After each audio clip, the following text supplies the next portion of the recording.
Hello dear students, welcome back to Power System class. I hope you all are doing well. So up until now in this chapter we have seen what is power factor, what is power triangle, what are the advantages of good power factor, what causes the low power factor and what are the disadvantages of low power factor. We also seen a few of the power factor improvement methods. Today we are going to continue those methods. We have seen the first method, which is synchronous motor as a synchronous condenser. Second method, which is synchronous phase modifier.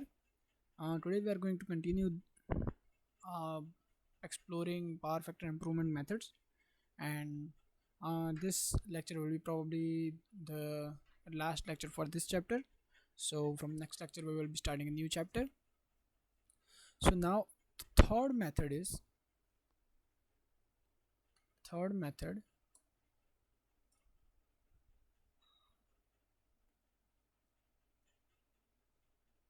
Wait a minute.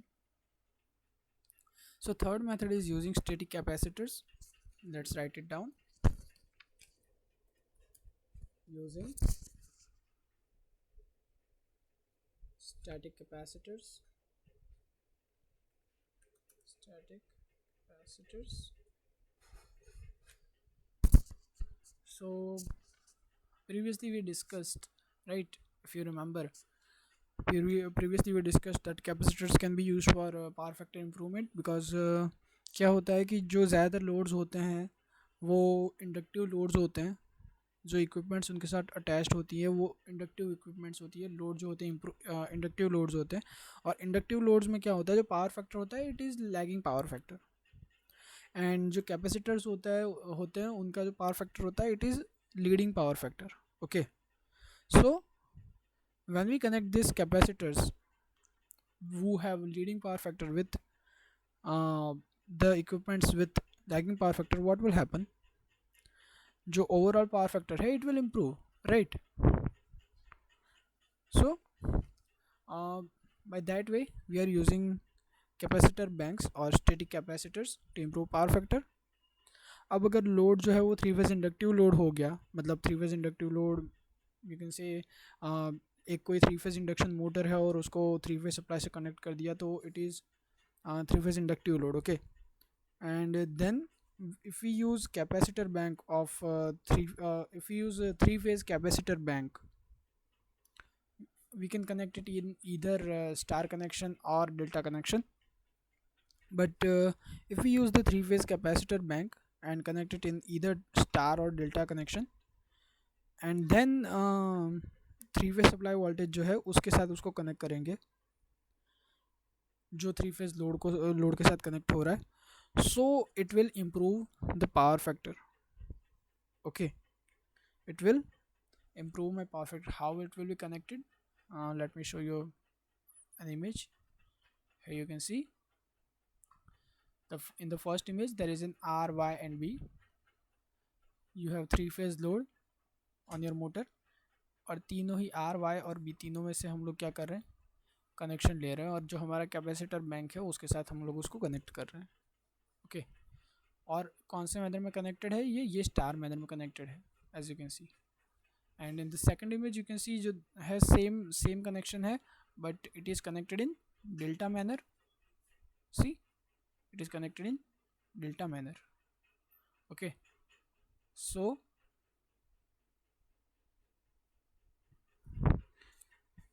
it will be like that. Now what are the advantages of this static capacitor bank? तो सबसे पहले तो जो power जो ये consume करता है, static capacitor bank जो पावर कंज्यूम करता है इट इज़ वेरी लेस. और जो पावर जो अगर पावर लेस कंज्यूम होगा तो जो लॉसेस रहेगी it will also be very less. तो इसमें जो लॉसेस होते हैं वो ऑलमोस्ट नेग्लिजिबल होते हैं और जो ओवरऑल एफिशिएंसी है वो आपको इम्प्रूव मिलती है. क्यों? क्योंकि लॉसेस जो है आपके बिल्कुल नेग्लिजिबल हो गए. ओके, अनदर थिंग कि हम लोग जब सिंक्रोनस कंडेंसर यूज़ कर रहे थे, ओके, या फिर सिंक्रोनस फेज मॉडिफायर यूज़ कर रहे थे, whatever you want to call them, तो क्या हो रहा था, उसका कॉस्ट ज़्यादा आ जाता था. मतलब you have to purchase a whole synchronous motor. Okay, so it's definitely more costly than purchasing a capacitor bank, right? So capacitor bank का जो कॉस्ट है it is very less. Third point कि जो synchronous motor थी या synchronous phase modifier था, it had rotating parts, okay, जिसकी वजह से क्या होता था, इम्बैलेंस क्रिएट होता था। अब ये यहाँ पे कोई रोटेटिंग पार्ट नहीं है, ये स्टैटिक कैपेसिटर्स है, तो कोई इम्बैलेंस जो है वो नहीं प्रोड्यूस हो सकता, और बिकॉज कोई रोटेटिंग पार्ट नहीं है तो मेंटेनेंस जो है वो भी बहुत कम आएगा, right. So those were advantages. Now again comparing it with synchronous motor और सिंक्रोनस फेज मॉडिफायर, वेट जो है उसका बहुत ज़्यादा होता था, कैपेसिटर बैंक का वेट ऑफकोर्स कम होगा, राइट। और बिकॉज उसका वेट और वॉल्यूम जो है ज़्यादा होता था तो क्या होता था, उसको इंस्टॉल करने में टाइम लगता था, डिफ़िकल्ट हो जाता था, कॉम्प्लेक्स इंस्टॉलेशन था। सेम वेज कैपेसिटर बैंक में बिल्कुल से कम टाइम लगेगा, because it is very light weight, okay, it is static, so installation जो है वो एकदम ईजी हो जाएगा। एंड इसको हम लोग ऑर्डिनरी जो कंडीशन जो है, जो एटमोस्फेरिक कंडीशन है, उसके अंदर भी हम लोग उसको यूज़ कर सकते हैं, ओके। एंड दैट्स वाई ज़्यादातर प्रैक्टिकल एप्लीकेशन पर्पसेस में स्टैटिक कैपेसिटर बैंक का हम ज़्यादा यूज़ होता हुआ देख रहे हैं, ठीक है। अब उसके डिसएडवांटेजेस क्या है, तो डिसएडवांटेजेस में उसको आता है कि जो उसका लाइफ साइकिल जो है वो कम होता है, because it is capacitor bank. So what it will do, it will work as your it will work as your battery somewhat, in some extent you can call it, it's working as battery। so उसका life cycle जो है वो कम होता है, okay. Again battery की तरह यहाँ पे भी अगर आप ओवरलोडिंग करोगे तो इट में गेट डैमेज, और एक बार अगर जो डैमेज हो गया कैपेसिटर बैंक को तो you can not repair it, right, you must have to replace them. So ये डिसएडवांटेजेस है हमारे स्टैटिक कैपेसिटर बैंक के। ये जो कैपेसिटर यूनिट जो है उसको हम लोग सीरीज़ में भी कनेक्ट कर सकते हैं, ठीक है। अगर सीरीज़ में हम लोग कनेक्ट कर देंगे तो उससे क्या होगा, हम जो लाइन रिएक्टेंस है उसको हम न्यूट्रलाइज कर सकते हैं, okay.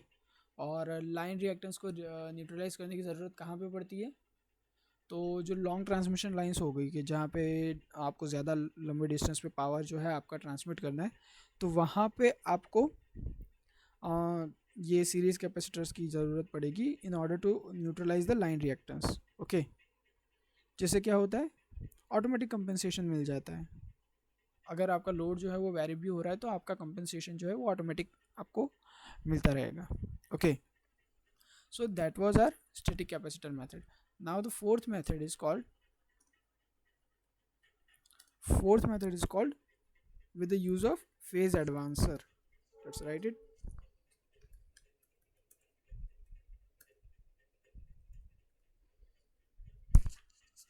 With the use of phase advancer, okay। So let me ask you a question कि let's take a case of induction motor। अब इसमें पावर फैक्टर जो है उसको लो जाने का रीज़न क्या हो सकता है। If I ask you what could be the reason behind the low power factor in induction motor system, okay। If you attended the first two lectures or first lecture, it will be very easy for you to guess, very easy for you to answer this question। जो क्या होता है, जब हमारा current जो है वो voltage से लैग कर जाता है और उस लैगिंग के एंगल की वजह से, उस लैगिंग के एंगल के कोसाइन काउंटर पार्ट की वजह से क्या होता है, पावर फैक्टर आपको मिलता है। सो जब वोल्टेज से मेरा करंट जो है वो ज़्यादा लैग कर जाएगा, तो जितना ज़्यादा लैग करेगा उतना ही मेरा पावर फैक्टर बुरा रहेगा, right. So that is the reason.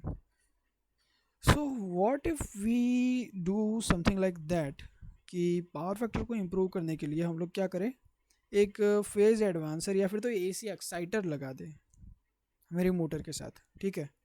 और जो उसका फेज़ एक्साइटर का और मोटर का शाफ्ट जो है उसको हम कॉमन कर देते हैं, और फेज़ एक्साइटर को हम मोटर के साथ इक्विप कर देते हैं, ठीक है। और जब एक्साइटर जो मेरा एक्साइटर है, जब करंट सप्लाई होगा इस पे, तो जो रोटर सर्किट है, मेरी मोटर की जो रोटर सर्किट है वो कितनी फ्रीक्वेंसी पे ऑपरेट करेगी, स्लिप फ्रीक्वेंसी पे ऑपरेट करेगी, राइट। स्लिप फ्रीक्वेंसी क्या होता है, स्लिप फ्रीक्वेंसी हो जाता है, let's write it down. Slip frequency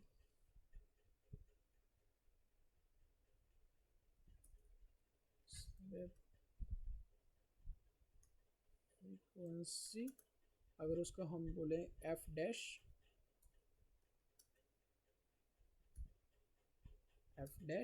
right, so it will be s into f, means my slip into the frequency. Okay, slip can be anything like point 2, point 4, it can be anything. So slip into the frequency.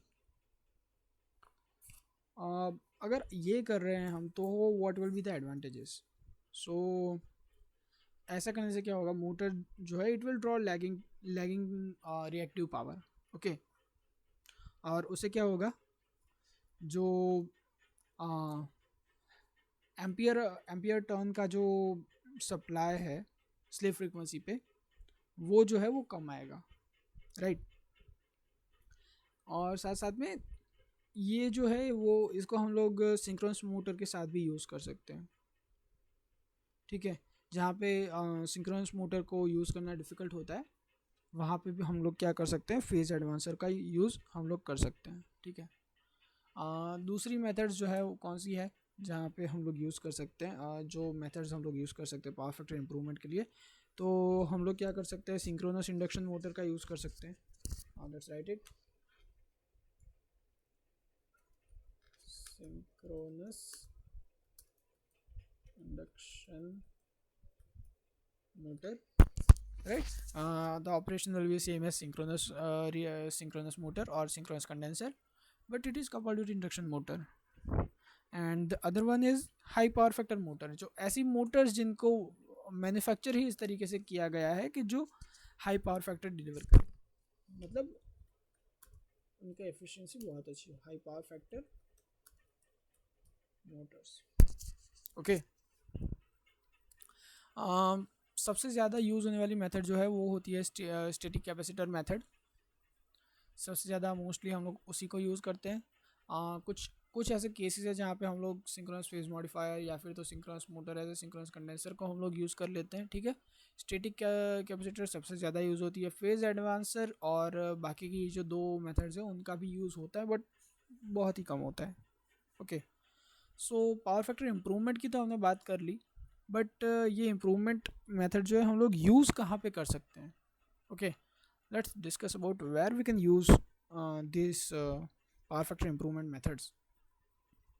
So the location of power factor improvement devices,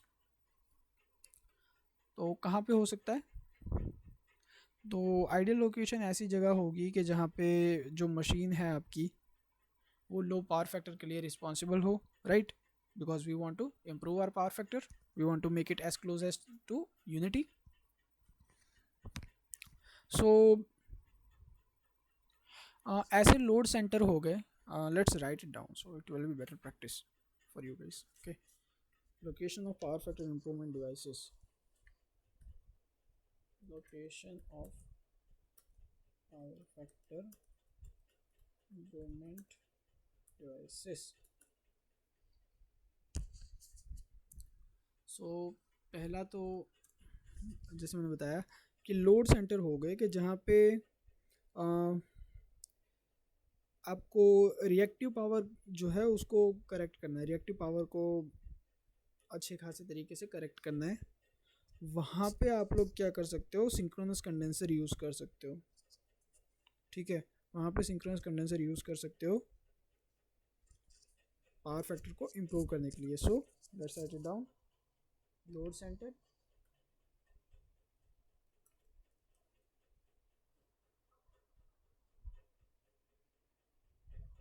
load centre. Okay, जहाँ पे आपको क्या करना है, reactive power का आपको याद ही note किया था, kVAR.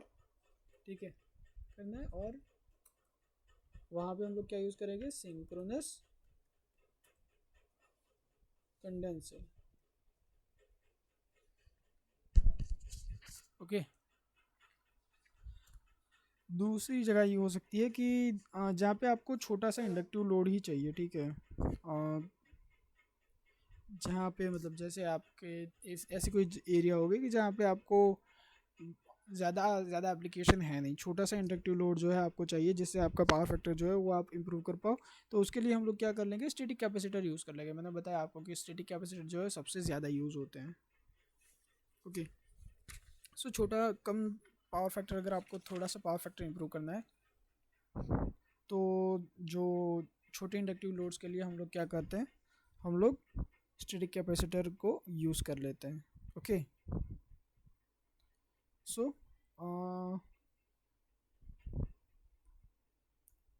अब देखो, अगर लो पावर फैक्टर होगा तो उसमें फीडर डिस्ट्रीब्यूटर जो है वो हैवी करंट कैरी करेंगे,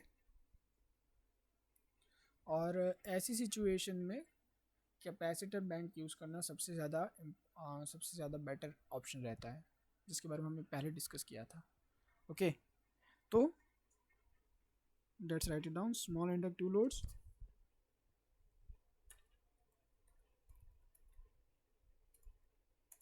what do we use, static capacitors.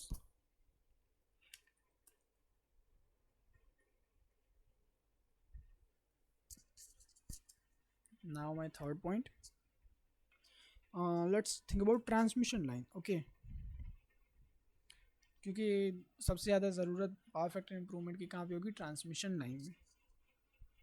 तो वहाँ पे क्या यूज़ होता है, वहाँ पे सिंक्रोनस कंडेंसर यूज़ हो जाता है। ठीक है, और कहाँ पे यूज़ करते हैं हम लोग, जो रिसीविंग एंड होता है ट्रांसमिशन लाइन का, रिसीविंग एंड होता है, वहाँ पे हम लोग यूज़ करते हैं synchronous condenser. Okay,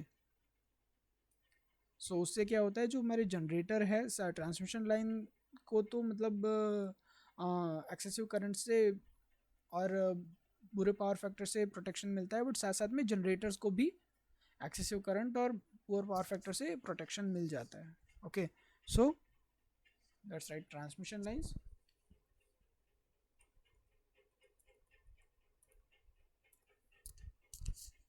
We use it at receiving end.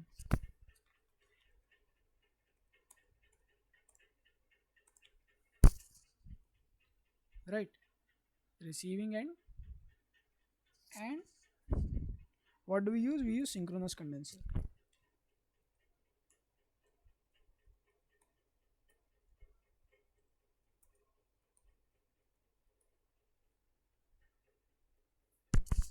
Okay, now fourth and last case, जो जनरेटर का केस होता है। ठीक है, तो वहाँ पे हम जनरेटर के पास हम जो है power factor improvement device use कर सकते हैं, बट जनरेटर के पास यूज़ करने से क्या होगा, it will only safeguarding generator and not transmission line. Okay, so generator में we can use any device, mostly synchronous condenser again, but it will only safeguard the generator only. Okay, transmission line को protection नहीं मिलेगा poor power factor से. So let's write generator. Okay, so these were the locations where power factor improvement devices can be used. Right, now last topic for this chapter is a derivation, and I think it is very important derivation because it has been asked so many times in the exams that and it is one of the most time question, और जो बहुत सारी बार आता ही है। तो वो question क्या है, तो मोस्ट इकोनॉमिकल पावर फैक्टर को डिराइव करना है आपको, equation for the most economical power factor. That's right, equation for most economical power factor. Okay, so for that will not be deriving the equation here because I cannot write equation here, so we will be going into the book here. So here's the here let's start deriving. So जो consumer जो है जितना power लेता है, it takes in it takes in kilowatt, right? It only counts in active power. It has nothing to do with apparent power and it has nothing to do with reactive power. so it takes in kilowatt, right? And what is the formula of power in kilowatt? VI cos phi, right? अब जो maximum power होगा, जो maximum KVA की जो demand होगी, it will be equal to P upon cos phi one, agree, right? And now जो consumer है he installs a unit of power factor improvement device, okay. So उसकी maximum demand जो है अब जो है वो चेंज हो गई, मतलब पावर फैक्टर इंप्रूवमेंट हुआ तो आपका जो फाई जो है उसकी वैल्यू चेंज हुई, right? So now it will become P upon cos phi two, right? So उसकी ओरिजिनल डिमांड थी P upon cos phi one, device install करने के बाद जो फाई जो है उसमें चेंज हुआ, फाई में चेंज होने के बाद उसका जो टोटल सेविंग होगा वो कितना होगा, वो हो जाएगा P upon cos phi one minus P upon cos phi two, right? Now let's assume there are two variables A and B. A क्या है? A is charging rate at KVA of maximum demand, okay. A is charging rate per KVA of maximum demand and B is charging rate per kVA of power factor improvement unit, okay। A जो है वो maximum demand के लिए, मतलब यहाँ पे, और B जो है वो इम्प्रूवमेंट यूनिट के लिए, मतलब यहाँ पे जब cos फाई टू आता है वहाँ पे, okay. So saving in energy charges क्या हो गया? Because of A charging rate per kVA of maximum demand, तो it will be multiplied with A, right? So A into P upon cos phi one minus P upon cos phi two, ये हो जाएगा आपका total saving in energy charges, right? और installation cost per year कितना होगा, right? जो आपका reactive power factor होगा, जो पावर फैक्टर इंप्रूवमेंट के लिए उसका सप्लाई किया जाएगा, ओके, तो वो कितना होगा? P tan phi one minus P tan phi two, okay. और पर ईयर आपका कॉस्ट, इंस्टॉलेशन कॉस्ट अगर आपको करना है तो उसके लिए आपको बी को, मतलब charging rate per KV of power factor improvement unit को कंसिडर करना पड़ेगा, मतलब it will be multiplied with B, so it will be B into P into tan phi one minus P into tan phi two, okay. और जो आपका net saving होगा वो क्या हो जाएगा? वो हो जाएगा ये इसका, मतलब केवीए में जितना सेविंग हुआ उसका और इंस्टॉलेशन कॉस्ट जो हुआ उसका, दोनों का, उन दोनों का क्या सब्ट्रैक्शन हो जाएगा, वो आपका नेट सेविंग हो जाएगा, right? So here you can C, right? अब अगर आपको मैक्सिमम से मैक्सिमम जो आपका सेविंग चाहिए तो क्या करना पड़ेगा आपको? उसकी ये जो इक्वेशन, ये जो आपकी मेन इक्वेशन है उसकी डिफरेंशियल इक्वेशन को कॉस फाई से, उसकी इस इक्वेशन को कॉस फाई से, कॉस फाई टू से आप जब उसका डेरिवेटिव लोगे और उसको इक्वल टू ज़ीरो से कंपेयर करोगे तो आपको क्या मिलेगा? Saving at maximum power, right? So इसको हम लोग क्या कर रहे हैं? हम लोग फाई टू से हम लोग इसका डेरिवेटिव निकाल रहे हैं। अगर हम फाई टू से डायरेक्ट डेरिवेटिव निकालेंगे तो क्या होगा? फाई वन वाले टर्म्स जीरो हो जाएंगे, राइट? सो फाई वन वाले टर्म्स जो भी हैं, P upon cos phi one जो है वो जीरो हो गया, and B into tan phi one जो है वो भी जीरो हो गया। बचा क्या? Minus A P upon cos phi two. Upon cos phi two जो होता है तो one upon cos is equal to sec phi two, right? And what is the derivation of sec? It will be sec phi will be sec phi into tan phi, so it will be minus ap sec phi 2 into tan phi 2 plus, okay, because this was also minus, this was also minus, so minus minus will be plus, so plus b into p. What is the derivation of tan phi 2? It will be sec square phi 2, so here we have sec square phi 2 equal to 0. Now what we will do, p we will take p common and we will send it on the other side, so it, anything divided by 0 divided by p will be 0. Now what we will do, we will take one of this sec and we will send it on the other side, so it will be again same, anything divided by 0 is 0. Now what we will have, we will have minus a tan phi 2 plus b sec phi 2 equal to 0. Now we will convert this into sine cos. So minus a sine phi 2 divided by cos phi 2 plus b cos phi 2, b upon cos phi 2 equal to 0. And we will send the cos as well on the other side, and it will be also anything multiplied by 0 will be 0. So we have left all we have left is sine phi 2 equal to b by a. Now if we take square of that square of this, so sine square phi 2 equal to b upon a whole square, and we can write sine is equal to 1 minus cos square, right? So 1 minus cos square phi 2 equal to b by a whole square, right? Why did we converted it, why did we took the square of it? Because we want in cos phi, right? Because what is the value of my power factor? It is cos phi only, right? So we want to convert it into cos phi, so we took square. Then 1 minus cos square phi 2 b by a whole square, then we send 1 on the other side, and then we take then minus on the other side, and then we will send the square on the other side. So we will have cos phi t equal to under root of 1 minus b by a whole square. This is the equation of your most economical power factor. And what is b and a here? B is charging rate per kVA of power factor improvement unit, and a is charging rate per kVA of maximum demand. Okay, so that was it from this chapter, and this chapter ends here. In the next lecture we will be starting in the next lecture.